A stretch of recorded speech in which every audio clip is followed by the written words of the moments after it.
On this episode of Ice Vikings. Calling the fish gods. You know, I used to hear stories that think, how does all this shit happen to all these fishermen? Every day is a new surprise of some sort of bullshit.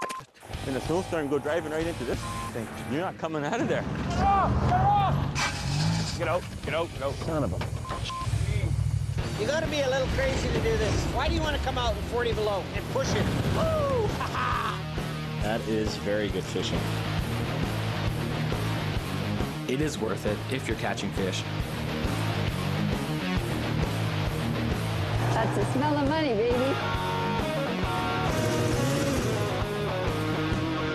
Just another day in paradise, living the dream.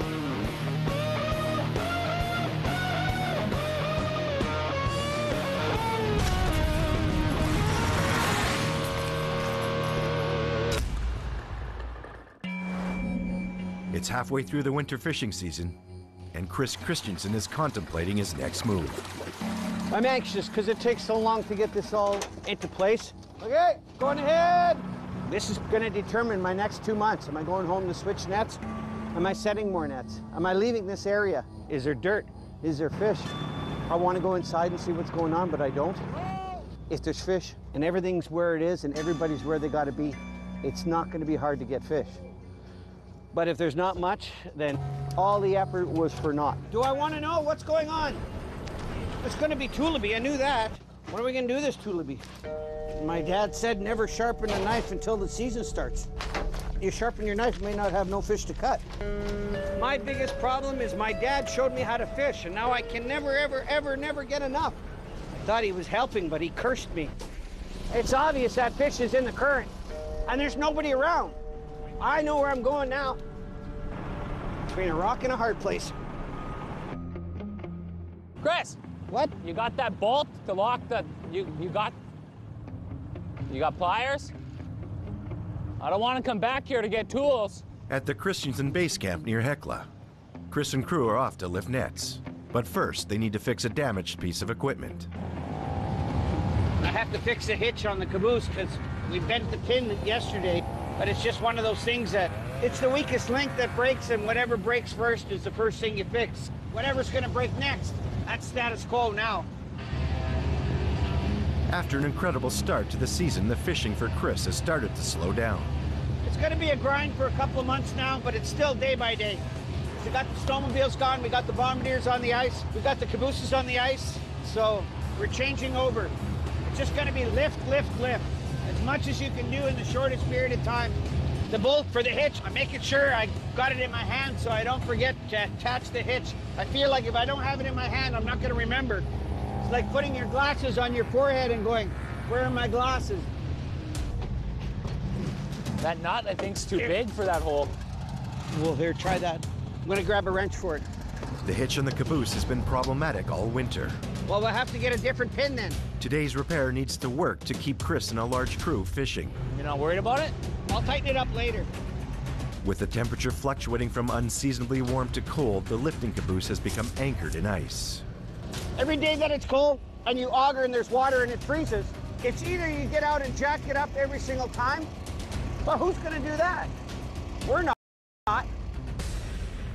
The damn stove filled with water last night because it rained all night. But a December rain, that's never been an issue before. We had snow when we set out here. 75 kilometers south at Husavik Bay, Mike and Justin also grapple with weather they didn't bargain for. There's just nothing. If we let that snowmobile run more than 5 minutes now, it'll overheat. Believe it or not, we need snow to cool it. If it breaks down today out there, I'm just leaving it out there and then we'll get it later. I don't know. Well, I'm gonna follow you. So when we get lost, I can blame Mike. Well, I'll let you get going because I don't want to drive this any farther than I have to. Weird weather continues to hamper fishing near home base, and a lack of snow has one of the machines operating at half speed.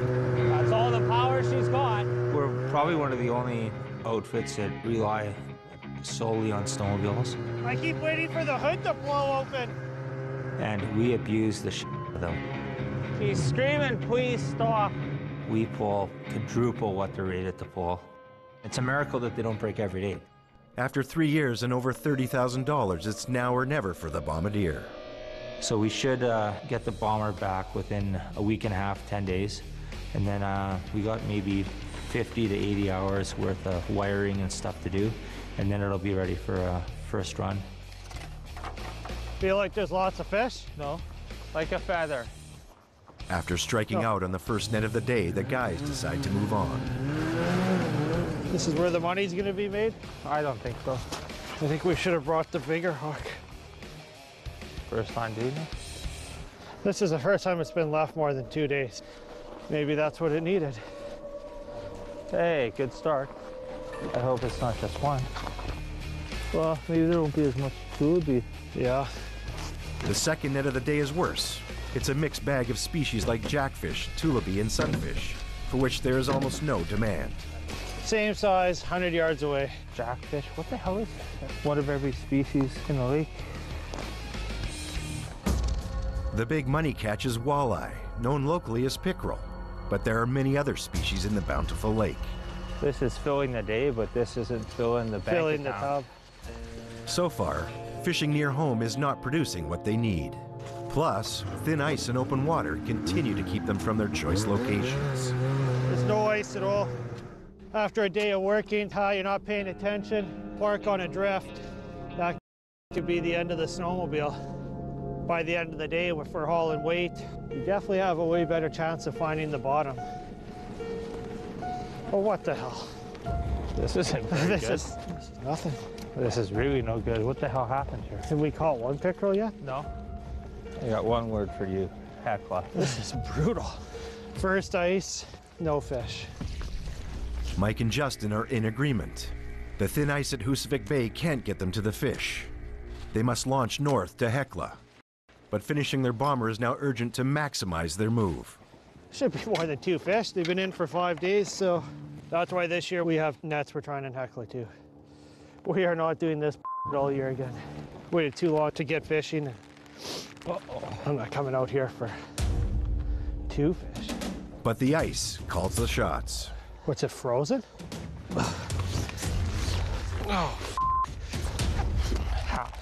Oh, yeah, that's frozen. Solid. Outside Gimli Harbor, We're going about 3.5 miles.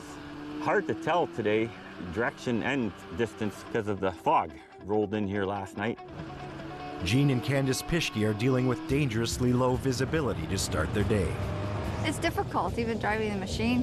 It all blends in together and you could lose your sense of direction. So yeah, you gotta be on top of your game today.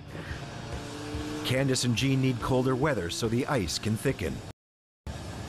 Thicker ice means safer travel across ridges and flat cracks. If our crossing isn't there like it should be, if it's destroyed last night, it's gonna add extra pressure to get across it. Hairline cracks everywhere. Dangerous ice here. So it looks like we're gonna have to find a new crossing soon. This will suffice for today. Good. With today's reduced visibility and treacherous shifting ice, disaster could be right around the corner. There'll be a day when they're not sealed up anymore. No, this in a snowstorm, go driving right into this thing. I know. You're not coming out of there. You know, 3 o'clock last night, I was thinking about the fog. How are we gonna get the hell out there and gonna follow the right trail? 101 things going through a guy's mind, plus everything else that's going on with life right now. To set in deeper water, they must cross over a series of cracks that continue to open and close with the inconsistent weather.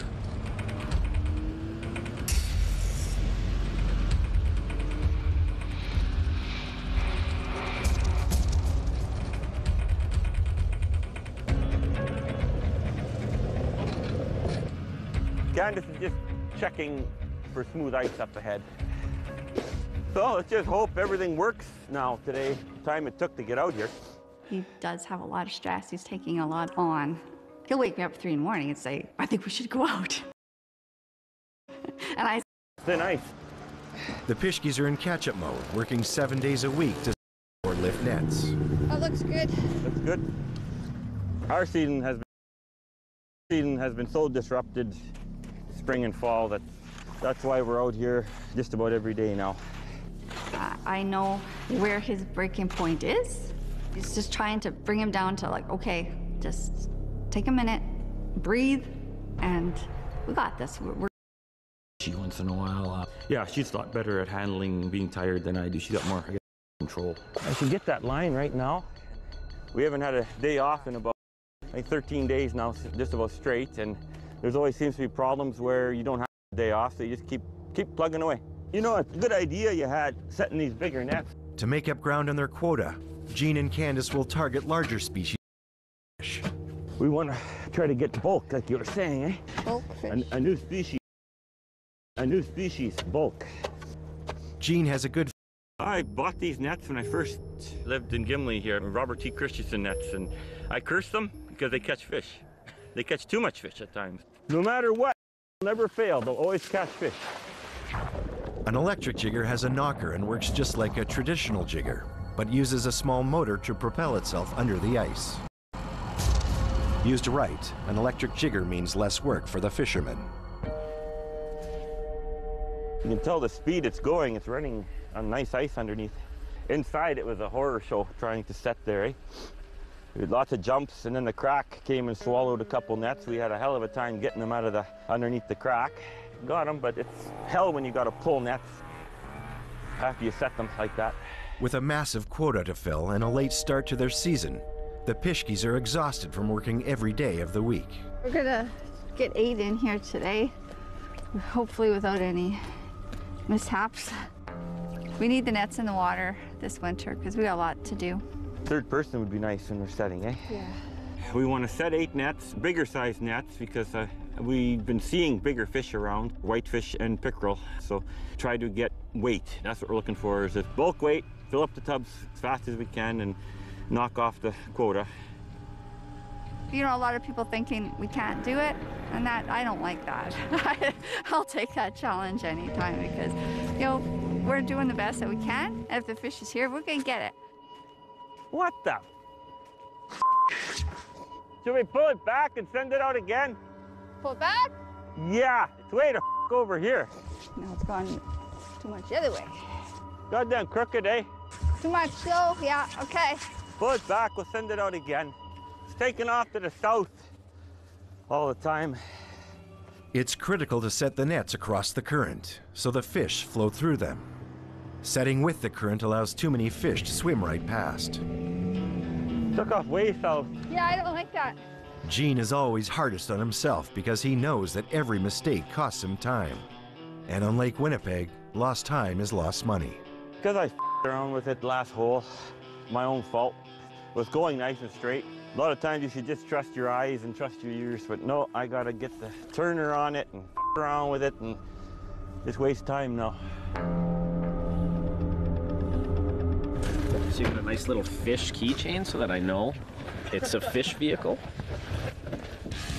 At the Christensen base camp, Trevor has arrived with not one, but 2 pieces of new equipment. Well, I'm excited. I get to try my new side-by-side, my new bombardier. It's really just a test run today. Going to see how both of these things work. Trevor purchased the bomber from a retired fisherman. Between it and the new side-by-side, he's dropped 50 grand on equipment in the past week. I like the bombardier. I think it's going to be a good thing. Come on, you. Well, this bomber is so foreign to me. Like, each one is kind of its own animal. So I literally first time starting it up myself. I don't know anything about this bombardier. I pulled into the yard last night with both of these. My dad just looked at them for a second, said, well, good luck finding room for them up north, and drove away. I went, okay. I don't know why he didn't like seeing them, but I figured he'd be happy that I don't have to use his bombardier all the time and everything, so whatever. Trevor chalks up his dad's attitude to concerns over increased competition for fish this winter. I don't think he wanted me to buy this bombardier. Oh, don't buy it, it's junk, or whatever, this and that. But to me, it doesn't hurt to have more than one bombardier, you know? I mean, my dad's even proven that. He's had 2, and whenever one breaks, you run the other one, so. Oh, great, wonderful.